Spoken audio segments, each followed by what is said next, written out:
भिटशा में कुछ ॾींहं अॻु मामूली ॻाल्हि तां शाहणी ऐं चौहाण धुरियुनि में जहिड़े दौरान ज़ख़्मी थियल नौजवान जे वारसनि पारां जवाबदारनि जी गिरफ़्तारी लाइ एहतिजाजी मुज़ाहिरो कयो। ज़ख़्मी नौजवान जे वारिस कादिर चौहान ऐं ॿियनि चयो त अता शाहणी समेत ॿिया जवाबदार आज़ाद घुमी रहिया आहिनि। पुलिस जवाबदारनि खे गिरफ़्तार नथी करे। हुननि पुलिस इख़्तियारनि खां मुतालबो कयो त मामले जी जांच करे जवाबदारनि खे गिरफ़्तार कयो वञे। नवाब वली मोहम्मद में गटर नालियूं उथलण ख़िलाफ़ शहरियुनि पारां एहतिजाजी मुज़ाहिरो कयो वियो। उन मौक़े ते शहरी एजाज़ कलियार मोहम्मद अशरफ जुणेजो ऐं ॿियनि चयो त सिंध में रेन एमरजेंसी अलर्ट हली रहियो आहे, पर नवाब वली मोहम्मद में साफ़ सफ़ाई लाइ इंतिज़ामिया पारां को बि क़दम नाहे खंयो वियो। शहर जे मुख्य इलाइक़नि में गटर नालियूं उथली वियूं आहिनि।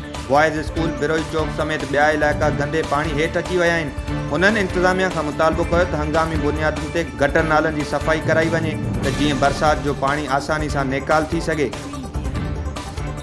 कंबर जे जागीर वारे इलाइक़े में पुराणे तकरार सां क़त्ल थियल नौजवान जे वारसनि पारां जवाबदारनि जी गिरफ़्तारी लाइ एसएसपी ऑफिस आॾो एहतिजाजी धरणो आयो। उन मौक़े ते क़त्ल केस जे फरियादी मक़तूल जे भाउ रहमतुल्लाह चांडियो चयो त 16 ॾींहं अॻु भाउ नूरुल्लाह ऐं चाचे ग़ुलाम मुस्तफ़ा चांडियो खे जवाबदारनि गोलियूं हणी क़त्ल करे विया। जवाबदार पुलिस जी गिरफ़्त खां आज़ाद घुमी रहिया आहिनि। वाक़िए जो केस 24 जवाबदारनि ख़िलाफ़ दाख़िल आहे, पर पुलिस जवाबदारनि खे गिरफ़्तार नाहे कयो। उन्हनि सूबाई घरू वज़ीर IG सिंध DIG लाड़काणू खां मुतालबो कयो त जवाबदारनि खे जल्द गिरफ़्तार करे मक़तूल जे खून सां इंसाफ़ कयो वञे।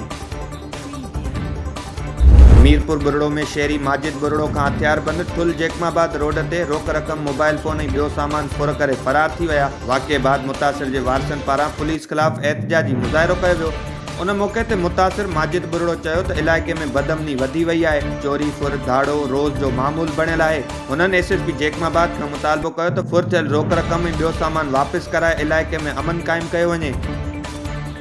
नवाब वली मोहम्मद जे ॻोठ गोस अली शाह वासण, मसमात पनाह ख़ातून ऐं वसंदी ख़ातून पारां भाइरनि ऐं भाइटियुनि जे ज़ुल्म ख़िलाफ़ एहतिजाजी मुज़ाहिरो कयो वियो।